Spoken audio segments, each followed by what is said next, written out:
Hey guys, this is going to be a video about some upcoming projects I had in mind. Some of these are just ideas, mainly. One of them I've really only started one of them, but these are just some ideas I really have, and I might get to them, or someone else might get to them. But these are just ideas I had. So without further ado, let's get into the video. The first thing I want to show you guys is this Herzog. If you can see it, I probably can't see it too good. Is this Herzog? There we go. Herzog ballast car. And actually, I've seen one of these go through town the other day. They're reballasting the main line probably about a month ago. And so I saw one of these come by, and I was like, wow, a pretty neat car. And that's what makes it neat is because of the solar panel up there. And I think what it does is power batteries, which allows it to open the hopper doors, which then sprays out the ballast. But yeah, they're pretty cool, and I don't think any manufacturer makes anything like this. They don't have the solar panels, so I do think you can find the rail car. I've seen some Herzog ballast cars. They don't have the solar panels on them. So what I was thinking is someone who was really good at 3D printing, or someone at Shapeways, could make something like this, like a little attachable piece, if you can see it, a little solar panel up there, and just glue it on there or attach it on there. And I think that'd be a really cool car design, and it'd be something original, something I thought of just because I seen it, and I think it'd be a good idea to have that. So I might have to see if anyone knows anyone that could make something like that, or has a 3D printer and knows what they're doing with it. Let me know. The next idea I had in mind was this car, and I've never seen one of these in real life, but I saw the picture of these the other day, and I was like, wow, this is really cool. This is a 3-bay Tilux Trinity Leasing hopper. It has a little crown decal on it, and it's blue. And you usually don't see hoppers. Usually you can see that little kind of off-white usually, and most Trinity Leasings are that kind of that grayish white color, but this is blue, so I think that's a really cool looking car. And what I'd have to do is probably buy a regular 3-bay hopper from Walters Proto. It's not Walters. Yeah, Walters, and just strip the paint up from paint it blue and add the decals. And someone could probably custom make those decals. I don't think they'd be too hard. And just paint it blue. I think that'd be a really cool car rolling down the track, because it'd be a good contrast, good color to a freight, because most of them, like I said, most hoppers are that kind of that whitish gray color, and it's kind of boring.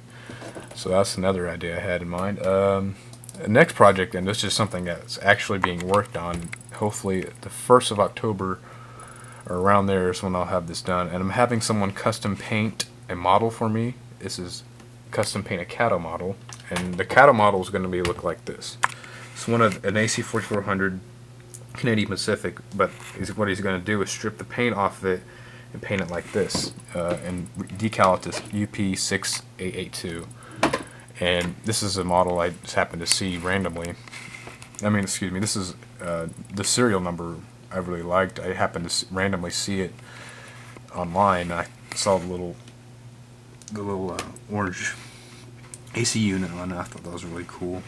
So it's going to be custom painted. Like I said, strip the paint off. And the reason why I chose Kato was I think they're better models. Personally, I like the paint jobs on them better. I just overall like the detail. I don't like the Athearn model. Athearn did do a run of AC400s like this, but I wasn't a big fan of them. They're kind of, the paint jobs on them not very good. But yeah, I'm going to custom paint it. The only problem is really run into is the ditch lights. On this, the ditch lights are low ditch lights, and this one they're high, so I'd have to have someone put ditch lights in it, and I'd probably put sound and DCC in it and weather it up pretty good. But yeah, and the reason why I chose this Pacific model, why Canadian Pacific, and why I didn't just use a regular Union Pacific model, because Kato does have a run of Union Pacific AC4400s, is that the inverter cabinet doors are not correct. They're not prototypically correct. If you ever pay attention, Kato's are more of an X-shaped panel doors, and these are different. More prototypically correct. If you can see, how the cabinet doors on this are the same as this. So the model would be more prototypically accurate. So hopefully that comes through, and that'd be a neat model to have. And another thing I've been working on the past few weeks, and this is something that randomly came to mind, was making a green GEVO unit for the acknowledgement of carbon emissions. Union Pacific and most Class 1 railroads have to meet standards. I was thinking of a custom paint job they could do to kind of, commemorate that, and that would be kind of like a green color. I was thinking more of like a green color like that, or that, with the red, instead of having a red sill, it'd be like a kind of a light green. So kind of like that. Let me turn off this light over here.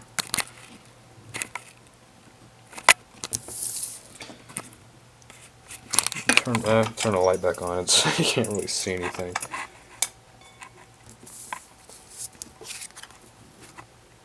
But yeah, you kind of can see the colors a little better over here. But like the sill would be this color, and the body would be this color. Either this green or this green. I don't know which one. I kind of want a light one. I'm thinking of the darker one actually. But anyways, I'd probably I still haven't finished the design of this, but I'd probably put a leaf logo that says "Going Green" or "Let's Go Green," and have the UP. It'd have the regular UP decals and stuff. The Building America shield decal out here. Maybe the roof would be primer gray. I'm still debating whether it would be green or gray. I don't know which would look better. The trucks would be the same color as they normally are. So I think that'd be a really cool idea. It's something I just randomly thought of in my mind the other day. Just popped in my head, and I was like, it'd be a good idea. So hopefully that can come to fruition, and I'll post a video of what it looked like, or maybe you can get a model and just have someone custom paint it, and we'll see how it goes from there. Another thing I wanted to show with you guys is Smokebox Graphics decals. If you don't know what these are just reflective taping you can buy from them, and they also do weathering. I don't know if they offer full service, but I don't know if that's a potential thing, but I did see something on their site that talked about weathering. But anyways, what they really offer now, though, you can buy reflective taping for locomotives and freight cars. They come in various colors. This one, just the standard yellow, but they do have white. They do have like a darker yellow. They do have strips for locomotives. They have white ones for locomotives, and they have the name and they have the road names for each type of reflective tape on the locomotives. And these are really cool, and they're already pre-cut. I know some people, you can buy reflective tape from hardware stores and just cut them yourself. I know people that do that, but these are already pre-cut, so it's a lot more easier to work with, in my opinion. So you don't have to cut them and just mess with that. These are just pre-cut, and they tell you pretty much where to put them and how to put them for actual standards of the FRA. I also contacted these guys about doing reflective numbering, and you can see numbering right here is actually reflective, but and they did contact me back. They said they just don't have the right dimensions to do this, and if you can tell, there'd probably be something what it would look like, but the numbering's obviously too big for a locomotive. But they did say they have thought about it, but they just don't have the right dimension, right scaling to do so at this time. So that'd be really cool if they could add reflective numbering and decals. If you ever look at a locomotive at night, you'll also notice that they actually have reflective sills, reflective numbering, reflective decals, and that is for safety issues, I assume. But also, it'd look really cool if you could have that on your locomotive, so you could run trains at night. Some people like to do that, and I think that'd be really cool. So hopefully that can come to fruition one of these days. And that's pretty much it. These are just projects I had in mind, and just wanted to share with you guys. Like, comment, share. Give me some feedback on my ideas, or if you have any ideas, just post in the comment section. And thanks, guys.